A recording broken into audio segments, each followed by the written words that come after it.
Ime kraju so dali njeni prvi prebivalci Kelti, saj so jo poimenovali Vipah, kar pomeni dolina pod skalami. Vipava svoj čas imela tržne pravice, zato še danes med starejšim prebivalstvom znana preprosto ne kot mestece, primestno naselje ali vas, ampak kot trg. Prav na tem trgu pa je znan tudi spomenik posvečen narodno-osvobodilnem boju, ki ga je naredil sam Jože Plečnik. Nekaj 100 metrov od glavnega trga naletimo na izvir reke Vipave. Teh je v bližnji okolici 5.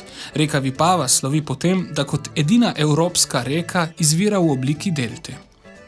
Povezanost kraja s samo vodo se odraža tudi v okrog 25 mostovih, ki potekajo čez reko Vipavo. Prav zaradi tega tudi mnogi turisti in domačini kličejo ta kraj kar slovenske Benetke. Reka Vipava poleti ali po zimi ni fajn se kopati, niti ne noh namakati v njej.